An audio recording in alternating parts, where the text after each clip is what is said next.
سورۃ الشورى کی آیت نمبر 32۔ الحمدللہ وکفی والسلام علی عبادہ الذین اصطفی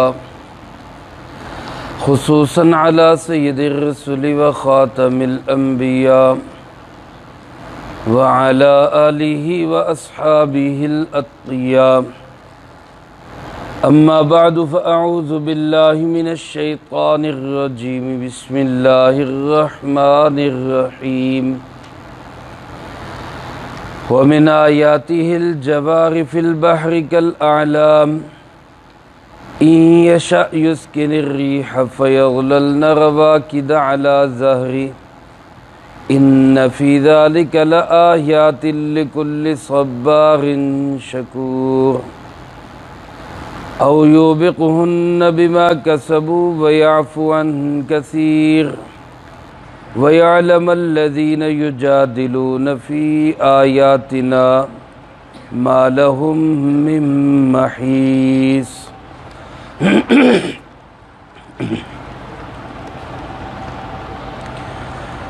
ان آیات مبارکہ میں اللہ رب العالمین نے اپنی قدرت کی نشانیوں میں سے ایک نشانی بیان فرمائی ہے، اور وہ ہے سمندروں میں کشتیوں کا سہولت کے ساتھ، آسانی کے ساتھ اپنی منزل مقصود پر پہنچ جانا۔ میرے محترم دوستو، میرا آپ کا عقیدہ ہے، اسلام نے، قرآن کریم نے، جناب محمد کریم صلی اللہ علیہ وسلم نے ہمیں یہ عقیدہ بتایا ہے، پوری کائنات کا ذرے ذرے کا نظام چلانے والا صرف کون ہے؟ اللہ ہے۔ انہی میں ایک سسٹم، ایک نظام سمندروں میں کشتیوں کا چلنا ہے، کشتیوں کو پار لگانا، منزل مقصود تک پہنچانا، بیڑوں کو تارنا، یہ کس کا کام ہے؟ اللہ رب العالمین کا کام ہے۔ یوں محسوس ہوتا ہے کہ جیسے قرآن کریم نے جن عقائد کو بڑے سادہ اور آسان الفاظ میں بیان کیا، مشرکین نے انہی عقائد کے اوپر وار کیا۔ بالخصوص ہمارے زمانے کے اندر یہ جو قوالیوں کا سسٹم ہے، الا ماشاء اللہ زیادہ تر یہ شرک پھیلانے کا ذریعہ ہے، اور پھر ان میں ایسے عقائد اور ایسے جملے بولے جاتے ہیں کہ جو قرآن کریم کے صریح ترین عقائد کے بالکل خلاف۔ مثال کے طور پہ کوئی نعت ہے یا کوئی قوالی ہے کہ میری کشتی پار لگا دینا۔ اب یہ کشتیوں کو پار لگانا یہ کس کا کام ہے؟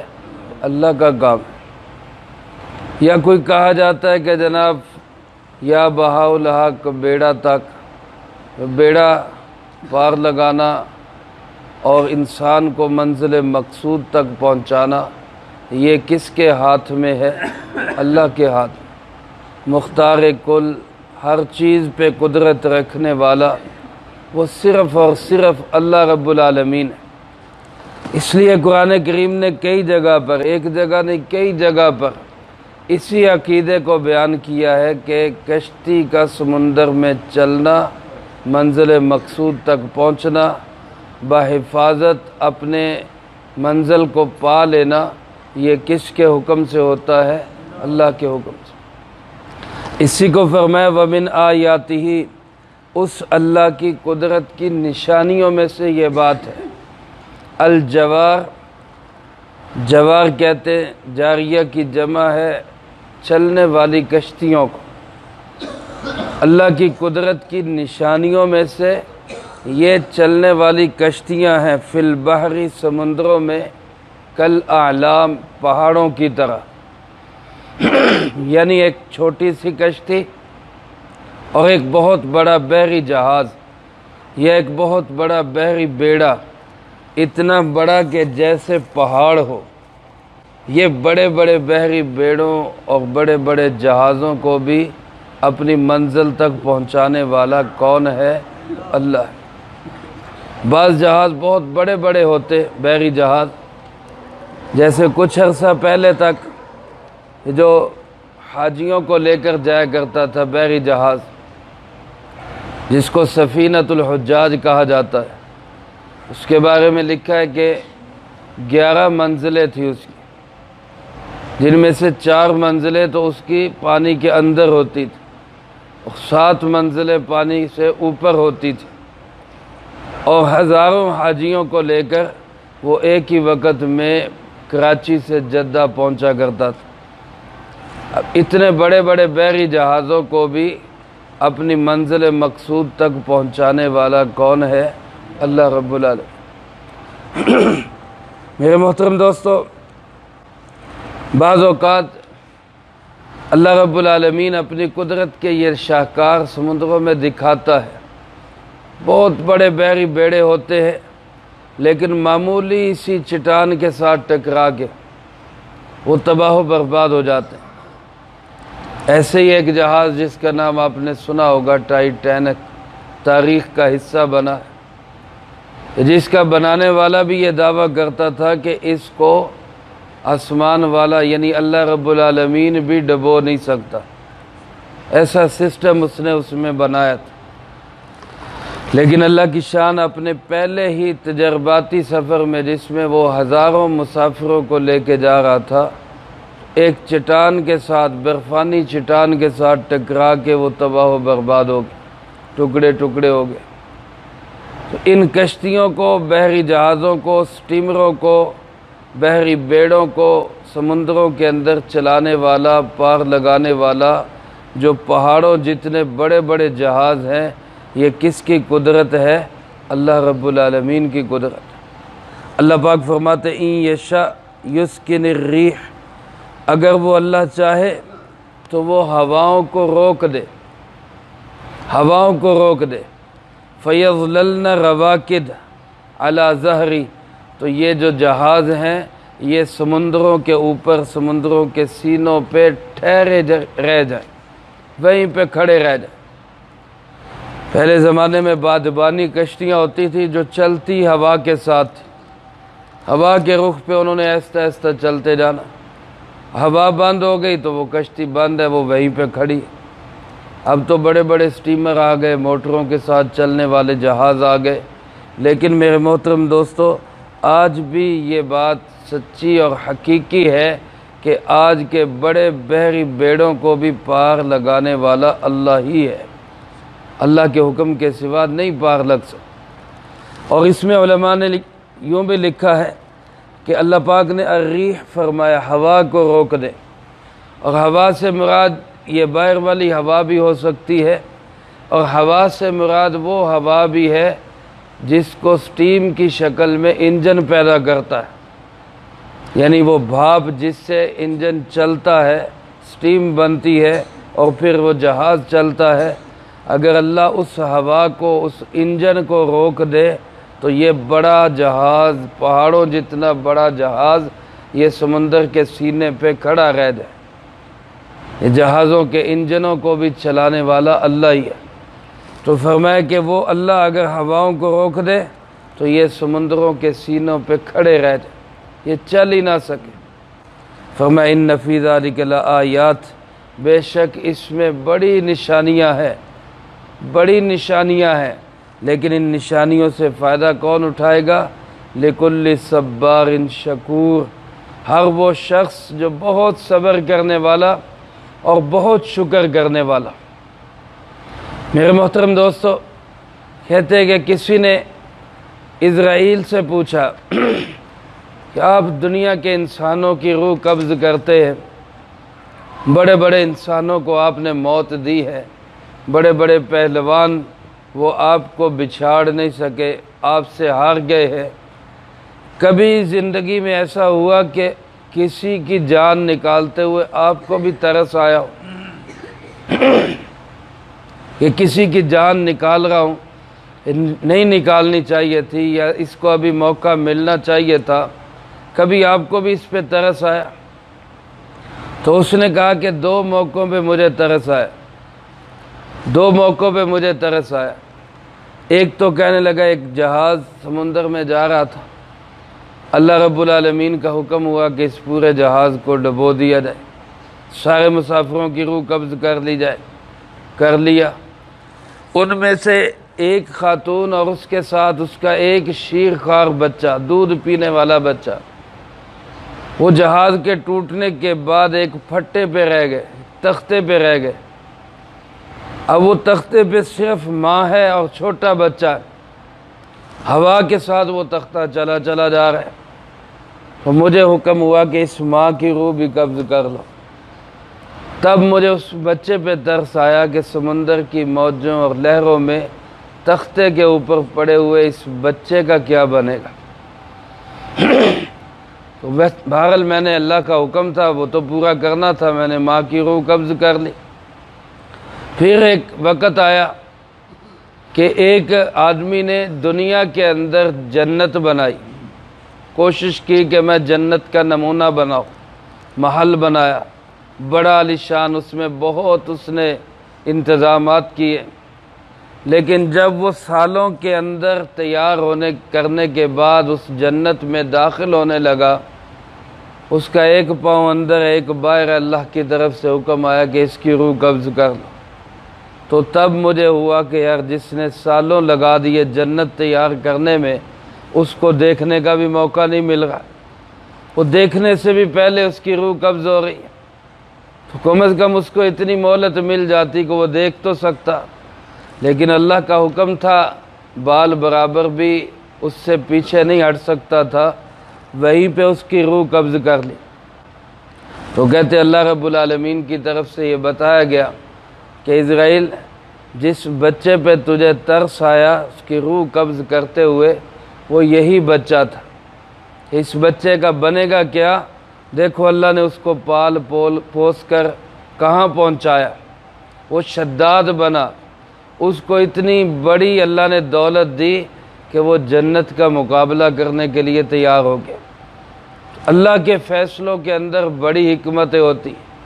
تو بہرحال تختوں پہ پڑے ہوئے بغیر کسی چپو کے، بغیر کسی اسباب کے، ان کو بھی پار لگا دینے والا کون ہے؟ اللہ ہی ہے۔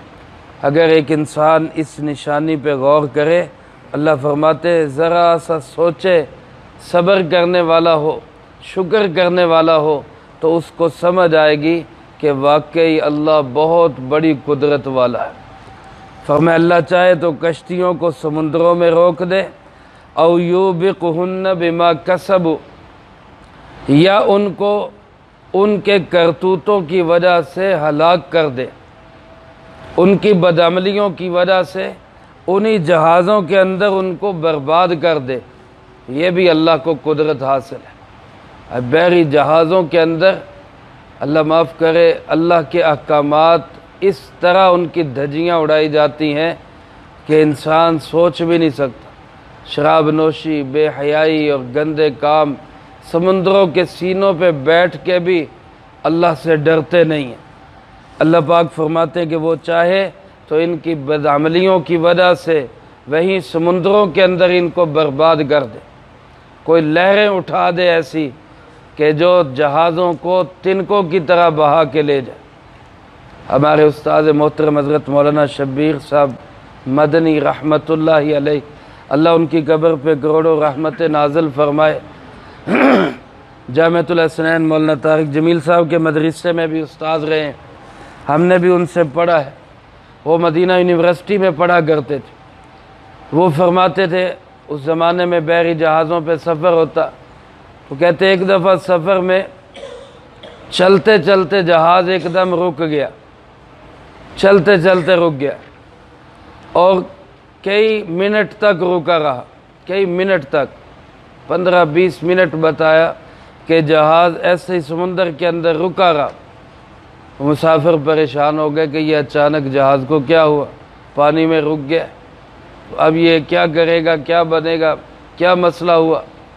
جب دوبارہ چلا تو جہاز کے عملے سے پوچھا گیا کیا مسئلہ ہوا، تو انہوں نے کہا کہ جی آگے سے ایک بہت بڑی ویل مچھلی گزر رہی تھی، وہ ایسے گزر رہی تھی، اس کو گزارنے کے لیے یہ جہاز کو روکنا پڑا۔ اب اندازہ کرے وہ مچھلی کتنی بڑی ہے کہ جس کے لیے جہاز روکنا پڑا۔ پھر وہ مچھلی 15-20 منٹ تک گزرتی رہی، یہ اشارہ بند ہو گیا، اب ریڈ سگنل ہو گیا، جہاز کھڑا ہو جائے، اگلی ٹریفک گزر رہی۔ اب وہ کہتے کہ ہم نے ان سے کہا کہ آپ تو جہاز ایسے گزار دیتے ہیں، مچھلیوں چلتی رہتی ہے تو مچھلیوں کی پرواہ نہیں کرتے۔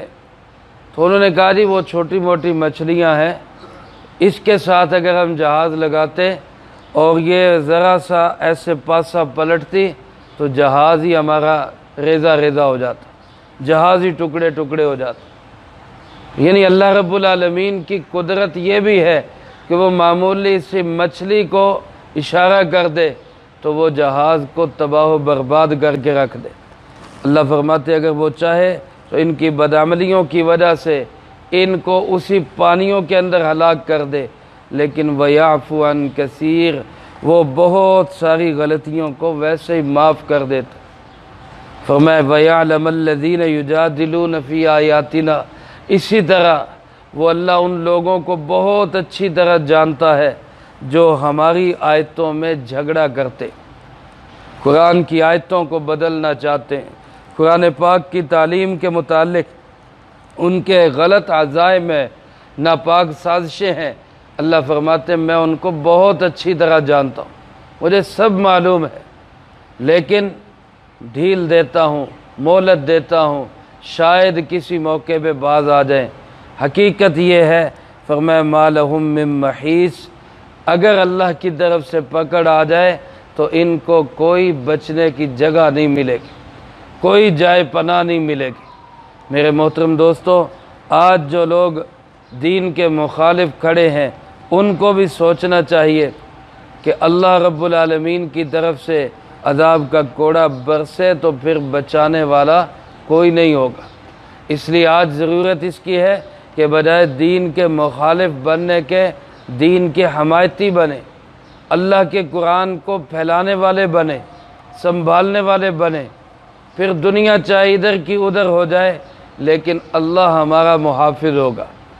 اور اگر ہم نے بالفرض اللہ کو ناراض کیا اور دنیا کو راضی کرنے کی کوشش میں لگے رہے تو یاد رکھے دنیا تو راضی ہوگی نہیں، اللہ بھی ناراض ہو جائے گا۔ اللہ مجھے آپ کو سب کو اپنی ذات سے منا کر، اپنی ذات کو سامنے رکھ کے اپنی ذات کو راضی کرنے کی توفیق نصیب فرمائے، اور دین کا حمایتی اور مددگار اور نصرت کرنے والا بننے کی توفیق نصیب فرمائے۔ جو کہا سنا اس کو زندگی میں لا کے دوسروں تک پہنچانے کی توفیق عطا فرمائے۔ اللہم انت السلام ومنک السلام، تبارکت ربنا وتعالیت یا ذا الجلال والاکرام۔ اللہم اعنا علی ذکرک وشکرک وحسن عبادتک، اللہم احسن عاقبتنا فی الامور کلہا وأجرنا من خزي الدنيا وعذاب الآخرة، اللهم باقية كباقية الوليد، اللهم استر عوراتنا وآمن روعاتنا، اللهم إنا نجعلك في نحورهم ونعوذ بك من شرورهم، اللهم اكفنا بحلالك عن حرامك وأغننا بفضلك عمن سواك، اللهم اكفنا كل مهم من حيث شئت ومن أين شئت، رب اغفر وارحم وأنت خير الراحمين، رب ارحمهما كما ربياني صغيرا، ربنا تقبل